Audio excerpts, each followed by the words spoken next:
Hello everyone, welcome back to the channel to spirit source sovereign के new episode में आप सबका स्वागत है। कुछ टाइम पहले हमने अगेन द स्काई सुप्रीम को भी अपलोड कर रखा है। अगर आप लोगों ने उसे नहीं देखा तो देख लेना, देख लिया है तो अच्छी बात है। तो फिर चलिए इसको अब हम स्टार्ट करते हैं। तो एपिसोड के स्टार्टिंग में हम दो डीमंस को देखते हैं जो कि अपने डीमन क्लैन के एंसेस्टर को पूरी तरीके से जगाने की कोशिश करने लगे थे। तभी हम देखते हैं वहाँ पे सिंग्यू और सब लोग आ गए थे, जिसको देखकर वो लोग शॉक पड़ जाते हैं। वो लोग कहने लगते हैं आखिरकार ये लोग यहाँ पे क्या कर रहे हैं। तभी हम देखते हैं वहाँ पे आयरन बीस्ट मास्टर एकदम से आगे आते हुए कहने लगते हैं आखिरकार तुम्हें किसने यहाँ पे पूरी तरीके से सील किया। वो पूरी तरीके से शॉक हो गए थे। दूसरी तरफ हम देखते हैं वहाँ पे ड्रैगन क्लैन की वो लेडी कहने लगती है ऐसा लग रहा है ये डीमन रिफाइनिंग टावर का लास्ट स्टेज है। तो इसका मतलब ये मूर्ति, ये लेडी डीमन रिफाइनिंग टावर की स्पिरिट है। वहीं पे दूसरी तरफ हम देखते हैं वो डीमन स्पिरिट लेडी आगे की तरफ बढ़ने लगी थी। वो कहने लगते हैं इस स्टैचू से बहुत ही ज्यादा फेमिलियर सा फीलिंग आखिरकार मुझे क्यों आ रहा है। इतना कहते हुए वो आगे बढ़ने लगी थी। तभी हम देखते दोनों डीमन उसे रोकने की कोशिश करने लगते हैं, बट वहाँ पे मेटल बीस्ट मास्टर बहुत ज्यादा गुस्सा हो गए थे और जिसकी वजह से वो लोग वहीं पे रुक जाते हैं। दूसरी तरफ वो लेडी जैसे ही उस स्टैचू को टच करती है उसका सोल पूरी तरीके से उस स्टैचू के अंदर चला गया था। ये सब कुछ देखकर वो लोग कहने लगते हैं इसका मतलब हमारे demon ancestor demon refining tower की स्पिरिट है। और वहीं पे दूसरे लोग बातें करने लगते हैं इसका मतलब ये demon spirit lady demon refining tower के रियल स्पिरिट की थोड़ी सी सोल थी। वहीं पे दूसरी तरफ हम देखते हैं वो दोनों डीमन कहने लगते हैं इसका मतलब एंसेस्टर को जागने के लिए और भी ज्यादा सोल की जरूरत पड़ेगी, तो फिर तुम सबको सेक्रीफाइस होने के लिए तैयार होना चाहिए। इतना कहते हुए वो दोनों फाइट करने के लिए तैयार हो जाते हैं। अब उसकी बातें सुन के ड्रैगन क्लैन की प्रिंसेस कहने लगती है तुम लोगों की इतनी हिम्मत। और हम देखते वो अपने साथी को उनके ऊपर अटैक करने के लिए बोलती है, बट हम देखते वो ड्रैगन क्लैन का बंदा तो डायरेक्टली प्रिंसेस के ऊपर ही अटैक कर देता है। बट बीच में वहाँ पे ड्रैगन क्लैन के एंसेस्टर आ गए थे जिसने वहाँ पे उसके सूट को हटा दिया था। वो कहने लगते मेरे क्लैन में तुम जैसे लोग भी होंगे मैंने कभी सोचा नहीं था। तभी हम देखते प्रिंसेस कहने लगती है तुम मुझे मारना चाहते हो। हम देखते वो बंदा कहने लगता है तुम्हारा सोल इन डीमंस को देने से अच्छा है कि तुम्हें खत्म करके तुम्हारे टैलेंट को मैं पूरी तरीके से रिफाइन कर लूं। वैसे भी मैं तुम्हें पहले ही पूरी तरीके से खत्म करने वाला था अगर ये सिंग्यू बीच में नहीं होता तो। ये सब कुछ कहते हुए हम देखते वो वहाँ पे अपने ड्रैगन फॉर्म में आ गया था और वो डायरेक्टली प्रिंसेस के ऊपर अटैक कर देता है। बट हम देखते ड्रैगन क्लैन के एंसेस्टर उसके ऊपर अटैक करके उसे पूरी तरीके से सप्रेस कर देते हैं। अब ये सब कुछ देखकर डीमन क्लैन के उन दोनों डीमंस को देखते जो कहने लगते हैं ऐसा लग रहा है हम यहाँ पे थोड़े से कमजोर है क्योंकि इन लोगों के पास में डीमन रिफाइनिंग टावर के दो स्पिरिट हैं। एक तो मेटल बीस्ट मास्टर हो गया, दूसरा है ड्रैगन क्लैन का एंसेस्टर। तो फिर हमें अपने सोल को बर्न करके इन्हें पूरी तरीके से खत्म करना होगा। इतना कहते हुए वो लोग वहाँ पे किसी फॉर्मेशन को एक्टिवेट करते हैं। बट हम देखते हैं उनके उस एरे से तो डायरेक्टली वहाँ पे डीमन क्लैन का वो एंसेस्टर आ जाता है एकदम से। भले ही उसकी पावर अभी डीमन रिफाइनिंग टावर के अंदर पूरी तरीके से सप्रेस हो फिर भी उसका पावर वहाँ पे बहुत ही ज्यादा था। हम देखते वो दोनों डीमन कहने लगते हैं एंसेस्टर डीमन रिफाइनिंग टावर के एंसेस्ट्रल स्पिरिट को जगाने के लिए हमें यहाँ पे कुछ सोल को सेक्रीफाइस करना होगा, तो हमें आपकी हेल्प चाहिए। अब उसकी बातें सुन के वहाँ पे वो क्लोन मतलब कि वो एंसेस्टर कहने लगता है ऐसे यूजलेस सोल को सेक्रीफाइस करके कुछ भी नहीं होगा। वैसे भी हाँ तुम दोनों को मैं सेक्रीफाइस जरूर करूंगा क्योंकि तुम दोनों बहुत ही ज्यादा पावरफुल हो। और इतना ही नहीं ड्रैगन क्लैन का वो बंदा भी। इतना कहते हुए हम देखते वो अपने ही लोगों को पूरी तरीके से खत्म करके उनके एनर्जी को एब्जॉर्ब करके डीमन रिफाइनिंग टावर के उस स्पिरिट स्टैचू के पास में जाने लगता है, जिसको देखकर ड्रैगन क्लैन की वो लेडी उसे रोकने की कोशिश करती है। बट हम देखते हैं वहाँ पे वो एंसेस्टर उसे पूरी तरीके से इंजर्ड करते हुए पीछे कर देता है। बट हम देखते सिंग्यू उसे संभाल लेता है। दूसरी तरफ हम देखते डीमन क्लैन का वो एंसेस्टर अपने पाव का यूज करते हुए उन सब लोगों के ऊपर बहुत ही ज्यादा प्रेशर बनाने लगा था जिसकी वजह से वो लोग खड़े भी नहीं हो पा रहे थे। बट हम देखते वहीं पे दूसरी तरफ सिंग्यू को और मेटल बीस्ट मास्टर को कुछ भी नहीं हुआ था। मेटल बीस्ट मास्टर वहाँ पे बहुत ज्यादा गुस्सा होते हुए कहने लगता है आखिरकार डीमन क्लैन एक डीमन क्लैन का दुश्मन कैसे बन सकता है, तुम्हारा इतना ज्यादा हिम्मत, तुम्हें लगता है तुम मुझे रोक पाओगे। अब उसकी बातें सुन के उनकी बातें सुन के दूसरी तरफ वहाँ पे डीमन रेस का वो एंसेस्टर अपने एंसेस्टर स्पिरिट का यूज करते हुए डायरेक्टली मेटल बीस्ट सीनियर के ऊपर अटैक कर देता है। हम देखते वो साइड हो गए थे।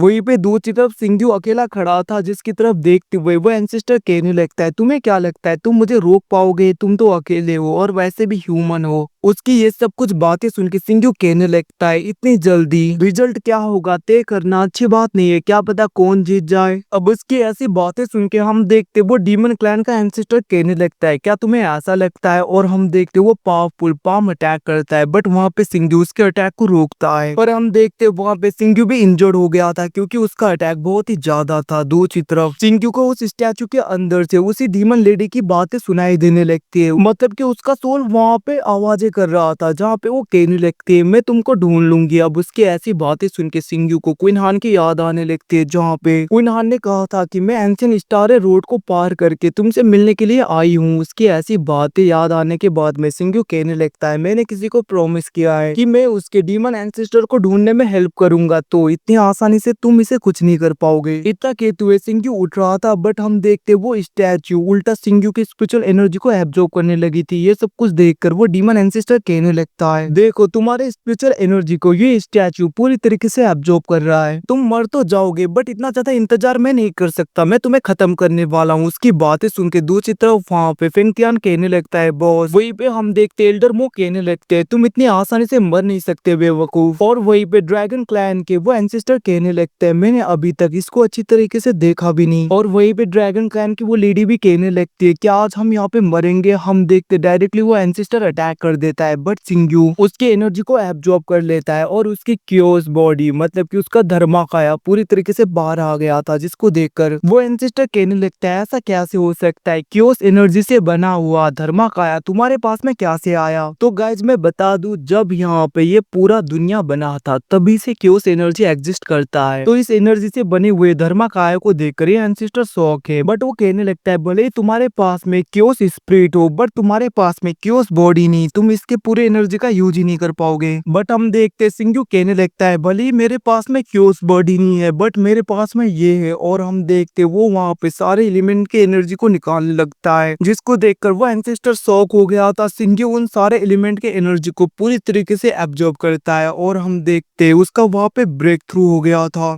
और वो डायरेक्टली हेवनली एम्परर से होली एम्परर में ब्रेक थ्रू कर लेता है, जिसकी वजह से उसकी स्ट्रेंथ बहुत ही ज्यादा बढ़ गया था। वो बहुत ही आसानी से उन सबको छुड़ा लेता है। ये सब कुछ देखकर वो एंसेस्टर कहने लगता है, आखिरकार तुम कौन हो? अब उसकी ऐसी बातें सुन के सिंजू को देखते, जो कि वहाँ पे अपने सोर्ड को बाहर निकालता है और वो कहने लगता है, वैसे तुम्हारी उतनी ज्यादा औकात तो नहीं कि तुम जान सको मेरा नाम क्या है, फिर भी मैं तुम्हें बता देता हूँ। सिंजू का नाम कभी सुना है? तो फिर आज तुम्हें पता चल जाएगा कि आखिरकार मैं क्या क्या कर सकता हूँ। ये सब कुछ कहते हुए सिंजू वहाँ पे अटैक करने के लिए पूरी तरीके से तैयार हो गया था। और गाइस इसी के साथ में एपिसोड खत्म होता है। Thanks for watching. तो एपिसोड यहीं पे खत्म होता है, मिलते हैं अगले एपिसोड में, तब तक के लिए टेक केयर।